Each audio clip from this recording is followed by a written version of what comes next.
Welcome to Tub Talks with Damon. My very special guest in the tub today is activist, entrepreneur, creator of Positive Alliance, Josh Wellman.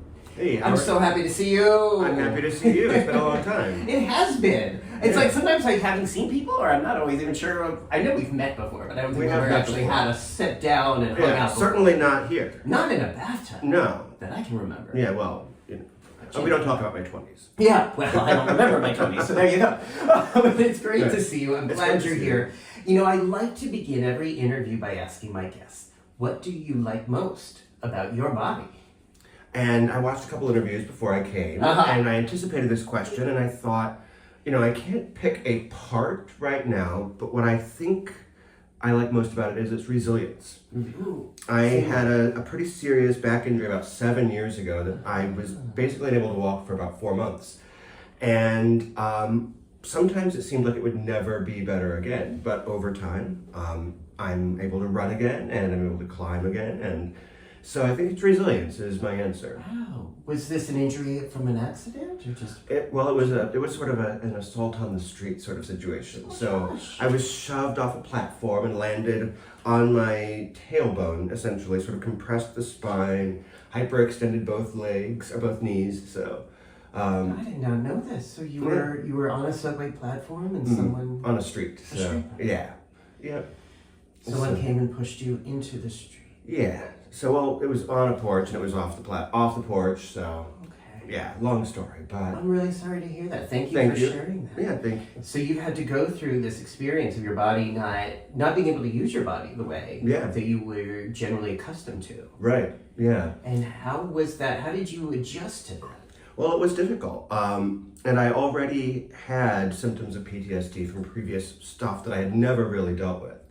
And sitting alone, essentially, and not moving for several months, everything had room to sort of blossom, and it forced me to confront all of that and seek healing for the PTSD as well as the back injury.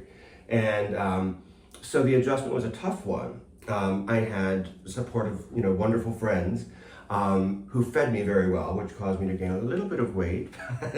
And that was challenging for me. Having always been, at least in adulthood, in pretty decent shape, feeling a certain way about my body, even if I didn't know it, to then experience my body in a different way that wasn't perhaps the aesthetic that I knew that I wanted of it. It was interesting, and to see what value there is personally that isn't about that. If that makes any sense. It makes a lot of sense. So you were not able to use your body, and at the same time you were gaining weight, and you were used to being able to move your body or work out or move your body in a way that would be more controlling of the weight. Yeah, and in this case you were not in control. Right. And trying to figure out a way to adjust to that. What kind of therapy or treatment helped you through that? Well, it's interesting.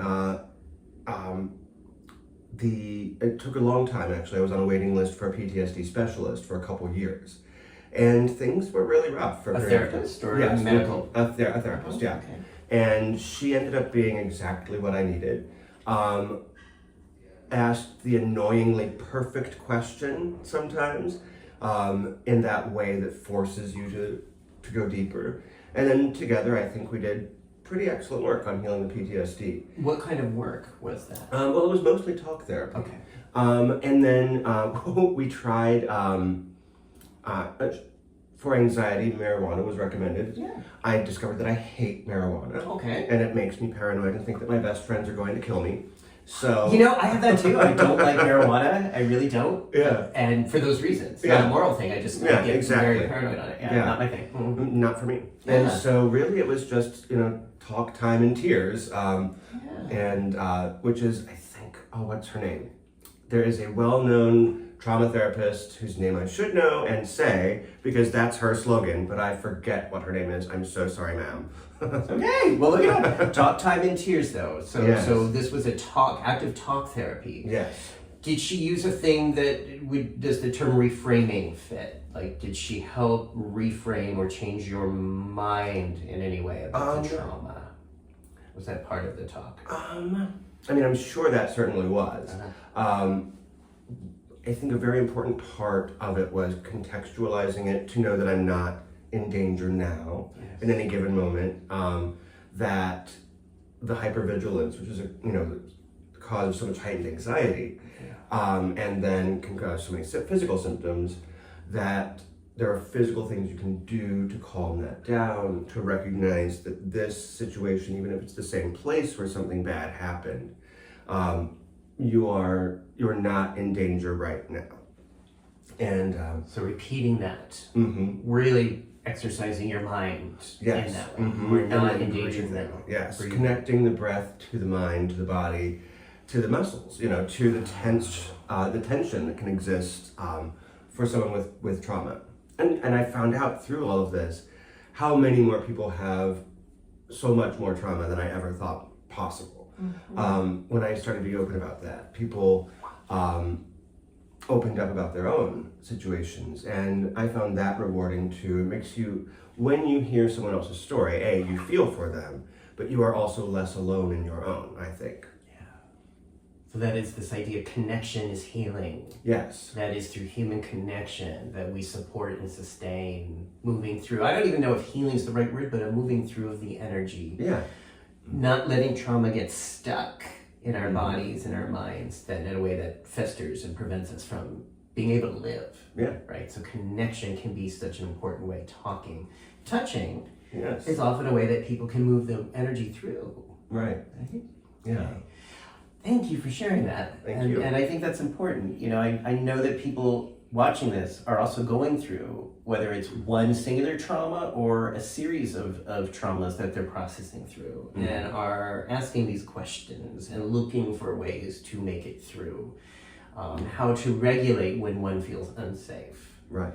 And to move through something painful, either from the recent past or maybe their early past, that might be holding back their quality of lives right now. Right. So, Yeah. thank you. Oh, thank you. Now, one of the things I wanted to talk about with you was this really interesting weekend retreat. There's actually one coming up. People may watch this later and they can look at the website, but as we're filming, there's a really powerful retreat, Brotherhood Retreat that's coming up in July that you have taken part of before. Yes, I've been an attendee before and a volunteer before, and I'm volunteering, I'm helping out again this time in a more active role, sort of to help Class Lilia, the facilitator, to help him with registrations and logistics, just things that when you're doing it alone for 20 or 30 people can be very overwhelming. Oh yeah.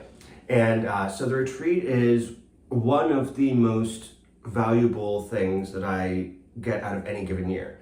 And we stopped having it in 2020 due to COVID, and then 2021, 2022, and then 2023, we were gonna try to come back, but the center where we were having it, I think they were booked last year at the time that we would want to do it. And so this is our first opportunity to come back. And and it's several days. You're in a glorious mountaintop setting overlooking the Pocono Mountains. The number of stars that I see in the sky there is vast at night. And then the most important part is a chance to connect with other gay, bisexual, other non-heterosexual men in a sort of setting outside of the bustle of city life. And away from whatever it is that you're attached to or caught up with at home. And so connecting with these people, you're able to connect very, very quickly, very deeply. And then we do a lot of inner work as well. And I won't really delve into the exact exercises because those change from year to year. But going back to the thing we talked about with the trauma, that was 2017. We had 2 of these after that. And starting from the first time I went up till now, I see how valuable it has been to my growth, because you're there for a few days and you feel completely transformed, and then you come back to regular life and you're back to regular life, but with just that little bit of something new, the extra tools you can bring back with you to explore how you want to live, how you want to exist on this planet, how you want to be among other people and with yourself. Yeah, it is really, really wonderful.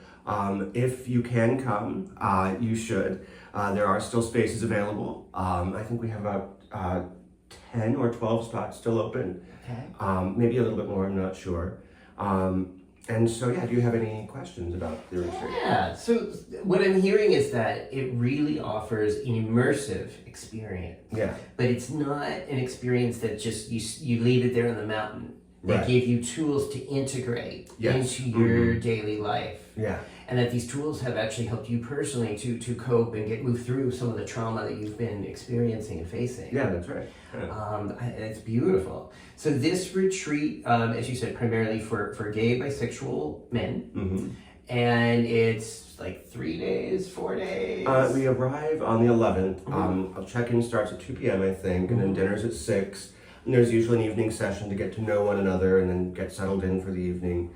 And then we go through the 14th, that's the Sunday. So I think it's Thursday to Sunday and Sunday afternoon. So yeah, July 11th through the 14th. Wow. Okay, and in the Poconos. In the Pocono Mountains, yes. Okay. Mm-hmm. So you're dealing in the levels of coping. I tend to think in my practice of body, mind, spirit, or as I like to say, power, purpose, pleasure. Mm-hmm. Sort of my version of body, mind, spirit. Right. In what ways does it enhance the spirit? In what ways do you find that this workshop enhances a deeper sense of who we are? Well, so much of the work is really about that. There are breathwork exercises where the simple act of breathing and trying to clear your mind allows so much of what your spirit wants to talk to you about to come up to the surface of the mind. And if you let go of that, of any effort to control that, then you find that whatever is in you, that's spirit, whatever you want to call it, your subconscious, whatever term one might want to attach to it, it talks to you then through a lot of these exercises, just creating stillness and peace for periods of time and opening up sort of your inner ears, not the medical term, and listening to what your soul wants to tell you, what your psyche wants to tell you. It gives you an opportunity to listen, take it in, and react to it.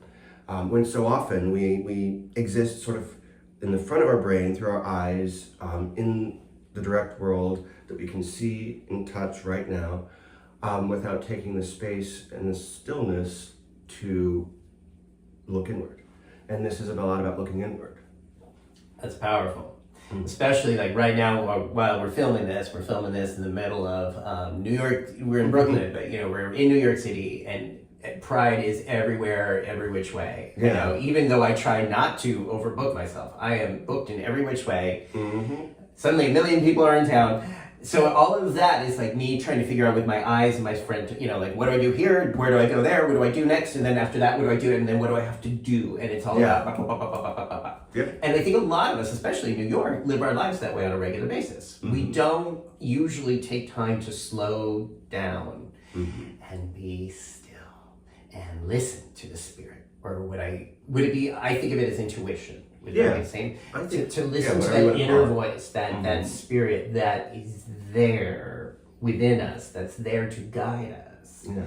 But if we're just going party, work, travel, as we are wont to do, we don't often take the time to listen and slow down and embrace and respect what that inner voice might be trying to tell us. Right. And I've seen that then sort of cause strain in people's mental, physical health if they're not sometimes doing that. Yeah. So this retreat would give people a chance, especially if they're feeling rushed or feeling like there's so much going on in June and so much going on with Pride. This would be a chance for them to really kind of do the inverse of that. Yeah. Kind of less of the extroversion, but more the be introverted. You're with other people, but to take time to go within. Yeah. Yeah, it's true. That there can be a really sweet balance there. Right, it's true. Yeah. And I should share that there is a cost associated with attending, but if that cost is more than you feel you can afford, if you'd like to attend, that there are scholarship programs available, there's a work share opportunity available. So don't let the price tag scare you off if you go to the website. Will the website be on your... Yeah, it's going to be right down there. All right, on cool. YouTube. Yeah. All right, cool. So look down there. Yeah. Well, not down there, but... Right. Oh my goodness.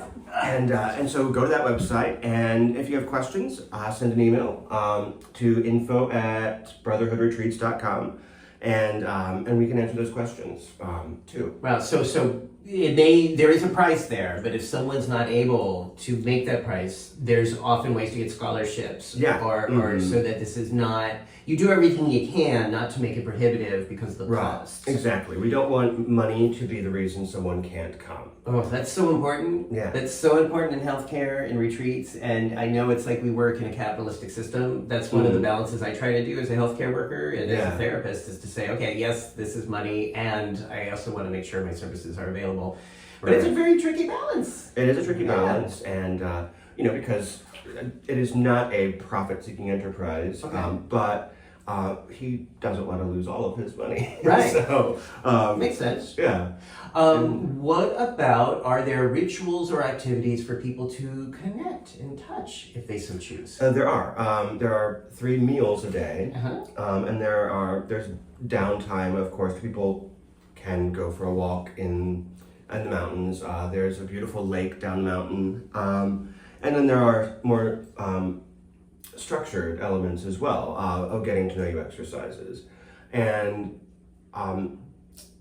there's a confidentiality agreement sort of by attending, that you agree that anything that someone shares you will hold in confidence for them unless given permission to speak otherwise. And so by the end of the retreat, I think people generally, if they get the full experience from it, feel very connected, very seen as part of the sharing rituals, and feel more deeply connected more quickly than is possible a lot of time in regular life.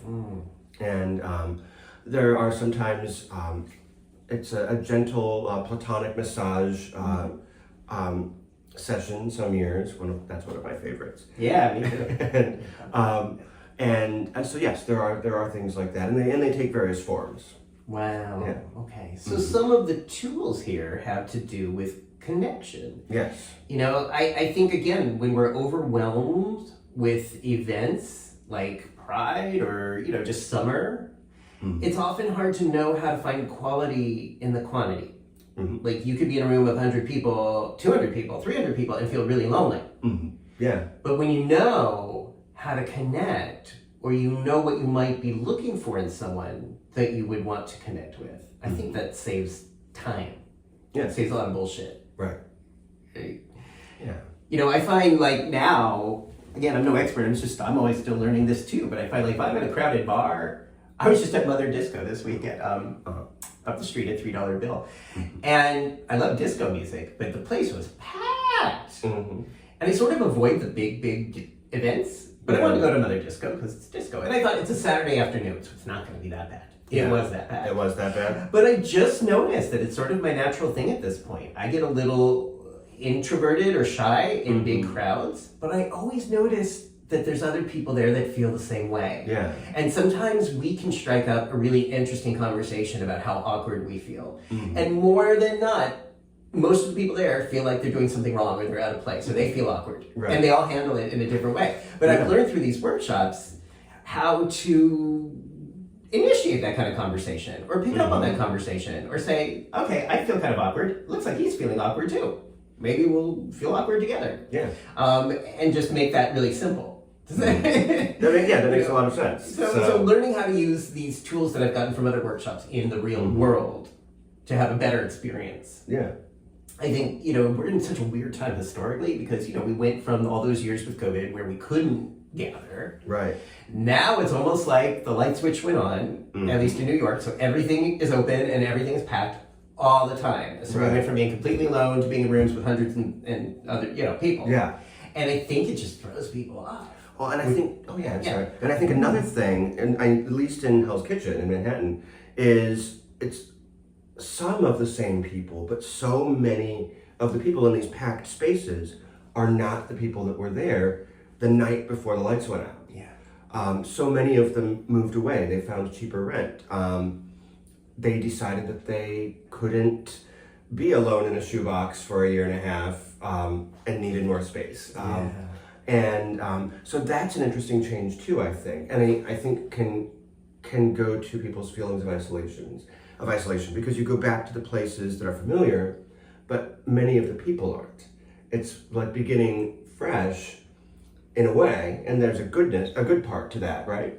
But then there's also the part where, like, okay, I put in all this work to build these human networks of people, and they're gone. Where are they? Mm-hmm. And I think that's something that a lot of people feel. Wow.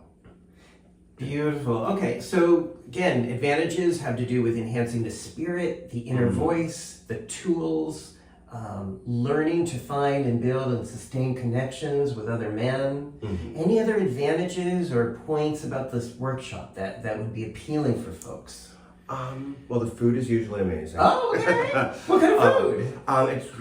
It varies. Okay. And they also do special requests for, like, if you're vegan, there will be vegan options at every meal. Would you like a pizza? I'm sorry. Pizza? There can be pizza. Oh, pizza. Yes. And That's a plus for me. It is a plus. It's a vegan pizza. I like the cheese. Okay. To be honest. All right. Yes, I like the cheese too. Yeah. So yeah, they have there are lots of dietary options. This physical setting, the downtime is another thing aside from all the great things we already talked about. I'm a writer when I'm not trying to save the world, and the stillness there is very good for that part of what I do too.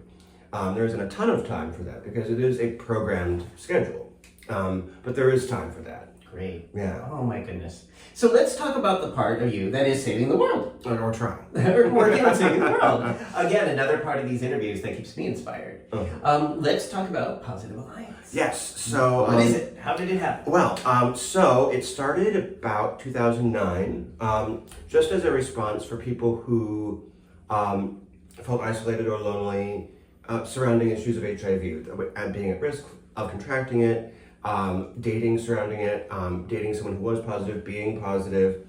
And so it was about creating a safe space for people who are positive, their friends, allies, supporters, to come together and engage in community building. And I led that for a few years, back in the teen years. I think we're into the third decade of this century already, which is weird. We're in the whoring 20s, honey. I know, exactly. Yep. I'm doing none of that. And then I left for several years to take care of myself mentally and in all the other ways that it turns out I needed to. And I was asked to come back last fall. Michael Hager and Jonathan Ali, who took over. Who is in my tub? Jonathan. Oh, really? I haven't gotten Michael yet. Michael will someday. But Jonathan has been here. Excellent. Yeah. And so that they did a great thing. Yeah. And they kept it alive for a long time. And then COVID came and monkeypox came. And that really put a strain on the organization, especially something surrounding people who might have a compromised immune system during a global pandemic. You're not getting together in person. Yes.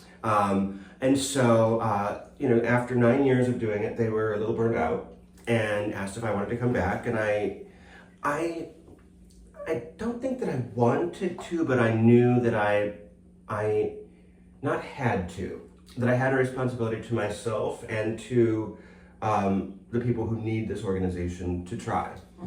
And so what Positive Alliance does, we've sort of narrowed it down now to a slogan that is community building, community action.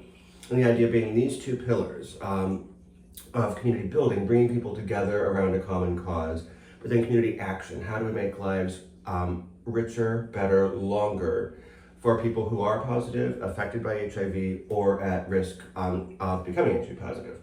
How do we maximize good health physically and mentally is sort of the action side of things. And then the community building, that's where we combat isolation and the negative health outcomes that can cause. Build those personal connections, and then work to end stigma is one of the other major things we try to do. And put out the word that undetectable equals untransmittable, you equals you.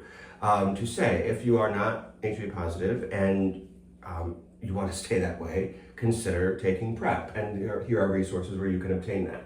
So just sort of build and point to the missions of larger organizations already doing a lot of the great work, but make it easier for people to find one another and then to find those other things that already exist. Beautiful, beautiful. What do you think needs to be done today? You know, in 2024, again, such an amazing time in terms of the tools we have available to us for sexual health. Yeah. At the same time, it feels like those tools are not always getting out there or not being utilized. Yeah. What do you think needs to happen for people to really enjoy the power of PrEP and U equals U? That's an excellent question. I'm sort of newly back in this, so I can't speak with an expert voice. But I think the important thing is, as with anything, finding people where they are. You know, we are not positioned right now to serve the constituency that needs this sort of thing most. But the fastest growing contingent of new HIV infections in New York City, it's Black women and other women of color. Where are the resources for them? They exist. Who is out there trying to connect them to them? And that's actually a thing that we would love to help facilitate. I don't think it makes a lot of sense for 4 white guys to come into a black hairstyling salon and say, we know exactly what you need. We are men, and here's what you need. So that's not it. But if there are voices out there, female voices that we can help empower, you know, we are a Positive Alliance. They don't have to be a part of our column. Our columns together can hold up the community. And that's what the Alliance means to me. In fact, we have Alfredo, who built our website, found this image of 2 hands clasped like this, painted rainbow. And that's sort of, you know, it's a bridge, but it's hands holding each other up. And I think that's sort of what the Alliance can be when our potential is realized. It's not just about gay men. It's not just about how things always were. It's about where is the new need? Who are the people that we can pivot to and lift them up as well? Gay men have, you know, received a lot of the attention in the AIDS pandemic, or the HIV/AIDS pandemic. And early on, that made a lot of sense, and it still makes a lot of sense to donate a lot of resources there. But we can't forget the people who are now the people in need the most. And that's women of color, correct? And other underserved communities. Wow, so that really brings in a new, sort of a new level of setting this goal, you know, today, that I knew in the South. I didn't realize in New York that women of color were at higher risk of acquiring HIV, or where those rates are going up. Yeah. That there needs to be a way to bring that information, education, and empowerment for women, sexually active women of color. Right. And how one does that, which clearly no one's doing right now. Right. Do you feel like there's anyone, like in the South, there are some models? Like I believe Sister Love is really active in the South and tries to help women through social events and, you know, medical events to help women understand these things? Well, that's where I'm still having a learning curve myself. So I don't know very much about that. Okay. All of my work was focused so long on something else that I'm learning now too. And so I think that's something that we can do as a community, right? Because you just taught me something. So. Yeah. Okay. You may have said this, but why did you start Positive, the Alliance? Like, was there a thing or a relationship that really sparked this for you? Yeah. It goes actually to that thing. I had a couple friends who were going through a new diagnosis, and I went with them to a large event at Stonewall, actually, and it was great. It was called UB2, and it was wonderful, but there were so many people. And so I said, well, why don't we start something smaller and get to know people really well, and then we can go to all of these things together, or not. You can just still come here.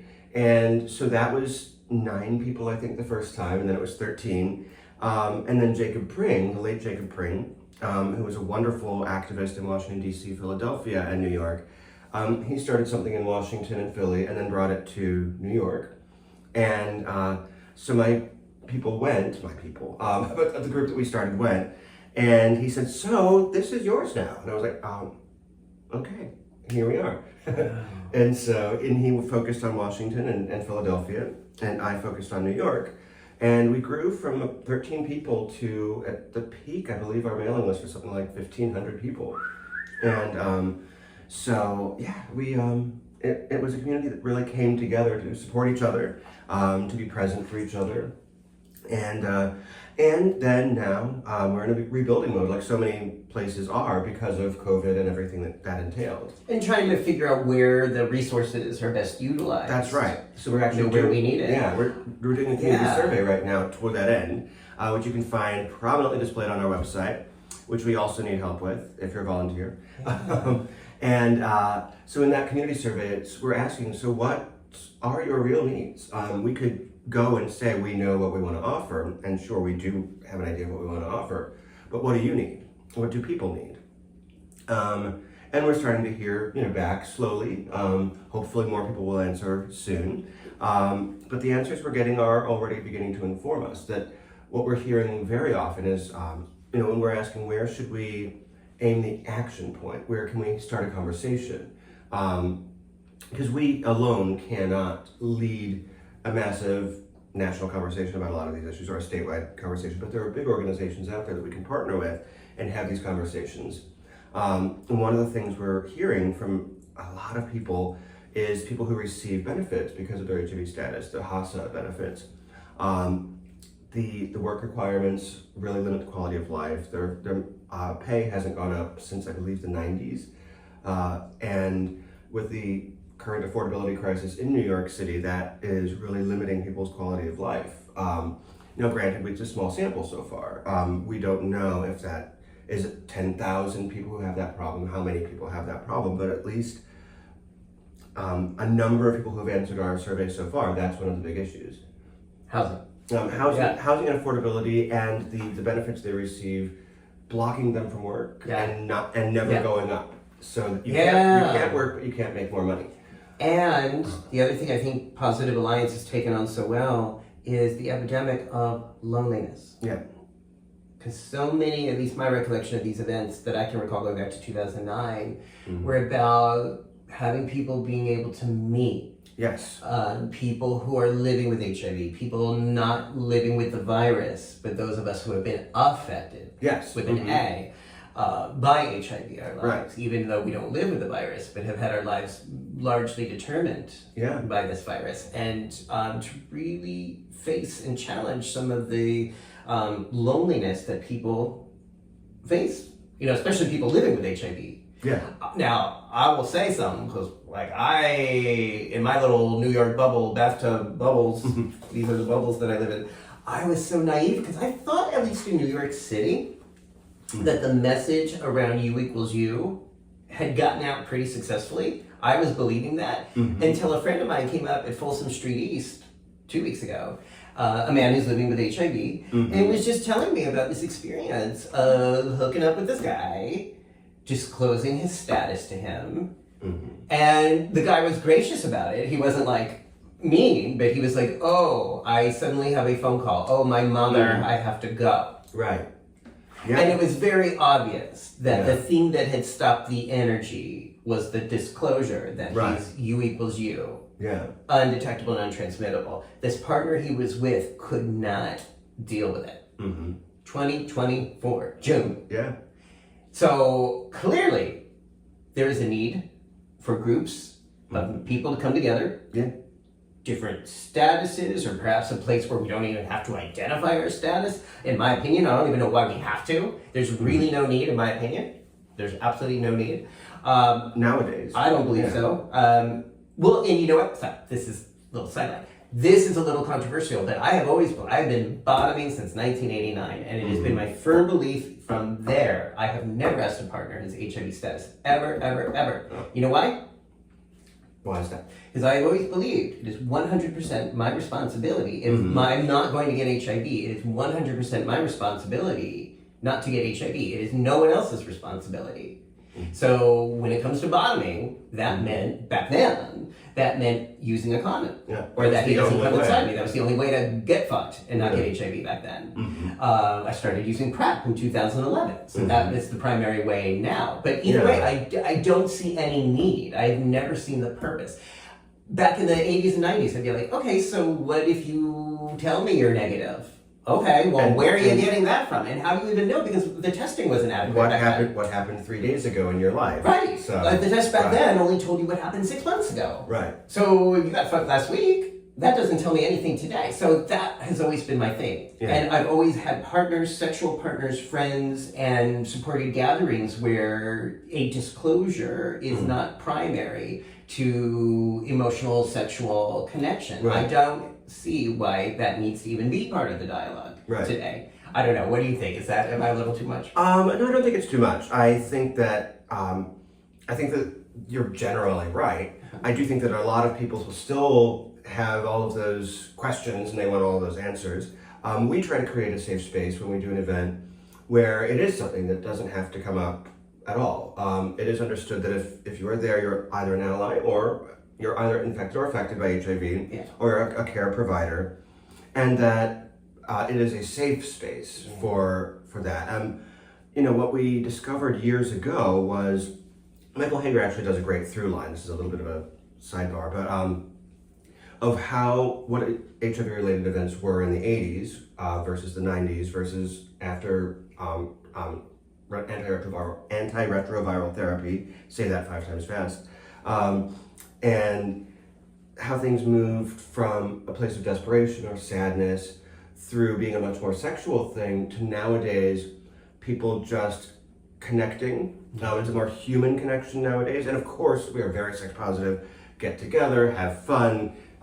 We have actually a couple marriages from when we did it before. Wow. Yeah, people that found each other there. But I think that's what you hit on is finding ways to connect people. And when I host, and I try to make this an example for anyone else who hosts, I try to meet every single person who comes.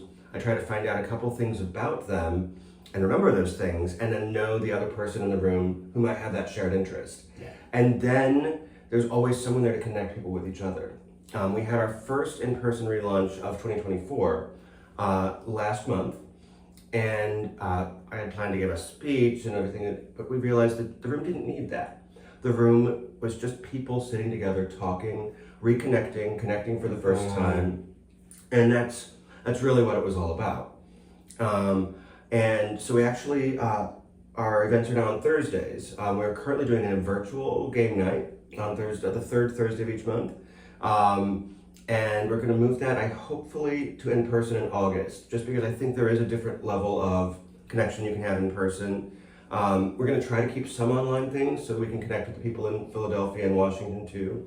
And then the fourth Thursday of each month, we have an in-person gathering, which is a happy hour right now, where mocktails are also included in the specials, because there are so many people in our community now who identify as in sobriety or in recovery. And we want everyone to feel like they are welcome here. It's not a big drinky drunken thing. You're welcome at our events. Love that. So again, really focusing on connection, community, reducing isolation and loneliness, really providing that framework for people. Yeah. And I love that, and just feeling like, again, we're at this really interesting moment historically. We've got, with the COVID stuff, we're also getting older in a way that's never been done before. I'm going to ask you, what is your age?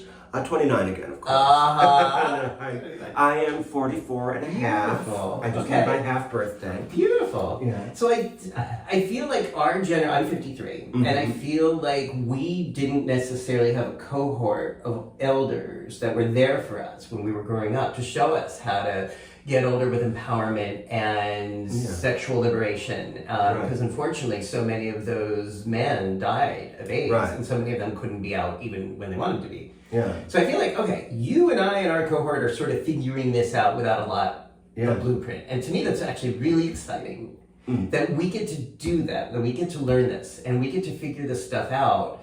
One of the key aspects of that is figuring out ways for us to be in connection. Yeah. Reduce the loneliness epidemic. We know in the US it is all over the world actually, it is a huge thing, but I think especially amongst the queer community, it is more.